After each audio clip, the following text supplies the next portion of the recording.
PlayStation 5. The design is sleeker than your printer paper. It has a processor so good it can turn your fridge into a freezer. A graphics card that can turn your beautiful wives into spotty teens. And a controller that can put love honey out of Whoa, Kit, stop. Besides, it's not all rainbows and unicorns. Here are 5 things we don't like about the PS5.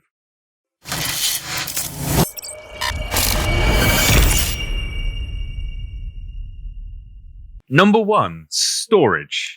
Or the lack of storage, Kit. So the PlayStation ships with 825 gig. Once you put into that all the system upgrades, or the updates, the patches and whatever, get the thing running, you're looking at 660 gig. That sounds like 160 gig more than a PS4. However, it's not enough. We have quickly found out it's not enough. Call of Duty on its own will take a third of that space. So we've already found ourselves deleting games to install new ones and kind of playing this weird game of cat and mouse with the storage. The other issue, of course, is that there is a second drive bay in the PS5, which is currently locked.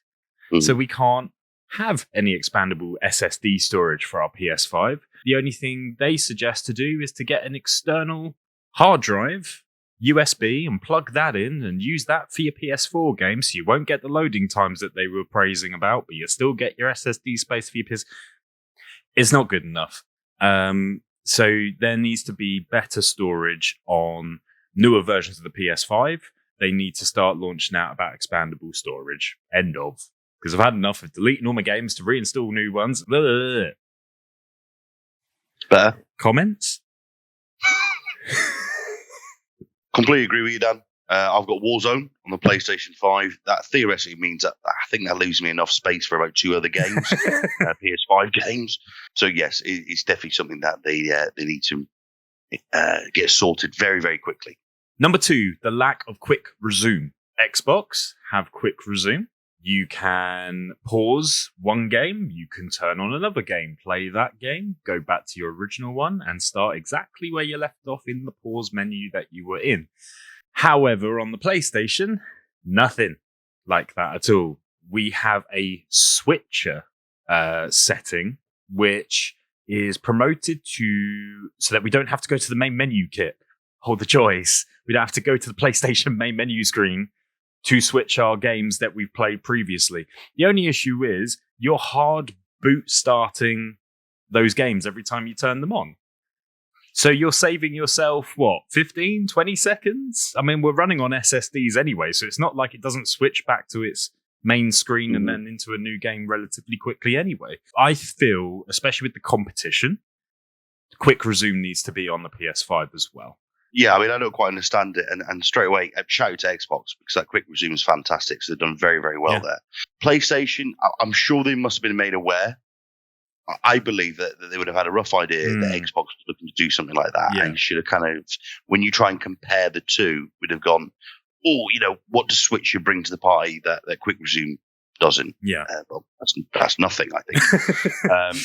Also, I don't really use the Switcher for the pain point of, I didn't understand it. So for my very simple brain, I was going, right, okay, this doesn't seem to save any time from me going from one game to another. Also, a lot of my games are on disc, so that doesn't quite work either. Yeah. And I thought, not so embarrassed, I thought I must be using this wrong because I can't see the benefit of Switcher. Therefore, I must be using it incorrectly. Yeah. But apparently not. That's what they designed it to do. Yeah. So, hopefully it might change that because I can't see the need for it. Well, they're going to have to system patch it in, but I don't know if there's the hardware within the PlayStation 5 that you could patch to make it work. So I don't know. We might get it, we might not. Number 3, Kit. Controller drift. Controller drift is where you don't touch your controller at all, but for some reason there are inputs in your controls in the game happening. So you might have your person start turning or whatever without touching anything. That's called controller drift, and it is already happening, Kit, on the PS5 controller. We've spoken about it in the video last week. We love the controller, haptic feedback and adaptive triggers. However, for some reason, they are using the same hardware for Joy-Cons or joysticks as the PS4, as the Xbox One, as the Xbox One S. There's been no upgrade in the hardware that's been used for those. And therefore, they are wearing out within about 400 hours of gameplay. For a controller that is, I believe, somewhere in the region of £70 in the UK to buy. Yeah, it's not cheap. That's not. No, this is meant to be next-gen equipment. It's interesting. You said about the technology over the last generations. Is it that technology and consoles move so fast that they're so busy focused on other things, SSD, graphics, but those little things like drift, is it just something that gets overlooked? Do they just weigh up the pros and the cons and go, it's just not important enough? Well, it must do. For them to change? Yeah. So I don't know kind of how to explain that, or at least give an answer of why these things happen, because I think it's a cocktail of many aspects, whether we like it or not, that play part of that. I'm wondering whether the haptic feedback vibrations in the controller are affecting that hardware maybe more than in previous generations. If you got a controller that's vibrating around a lot, then you got bloody adaptive triggers and all this sort of malarkey working inside. Is that causing vibration on some old hardware that's being used for joysticks? And are we seeing increased deterioration of that stuff? Number 4, Kit, size. Physical size. We said it matters. Wherever they say it matters. We said last week that we think it's a beautiful console. Very pretty. However, it is still a massive console. It is 2-3 times the kind of 3D dimension of a PS4. And a lot of people don't have that sort of space. I mean, it is okay, all right, that you can either lay it flat or lay it vertically. But that is a massive machine.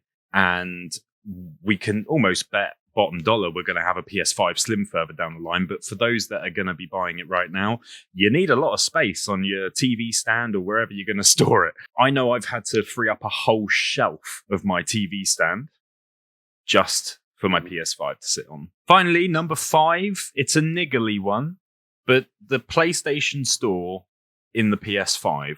Just to put it out there, we really like the main menu of the PS5. We think the layout of it's really next gen and easy to get around.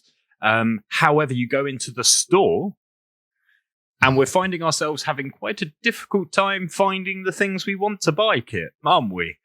And we don't know why. Yeah, I definitely feel like I could have done with a PowerPoint presentation or a crash course on how to navigate that thing. I understand it now, but it did take, well, I hope I have, but it does take a little bit of clicking buttons and crossing fingers and hoping for the best. That's how I find it anyway. Yeah, so it's the PS4 we found was a lot easier, but with the PS5, you go into the store, then you have to press back up to go to your options lost across the top bar. I recently tried to find things in the January sale collection. I thought, hey, January sale, let's have a look. Could I find the January sale to go into and look at the games? No, I could not. So yes, niggly thing, guys, but they really need to redesign the PlayStation Store layout because it's just not as good as the PS4, and it might have something to do with the fact we're used to the PS4, but that could definitely be improved. So guys, you've watched another video done by us. If you want to see more content like this, let's like and subscribe to the channel. Take care, guys, and see you again soon.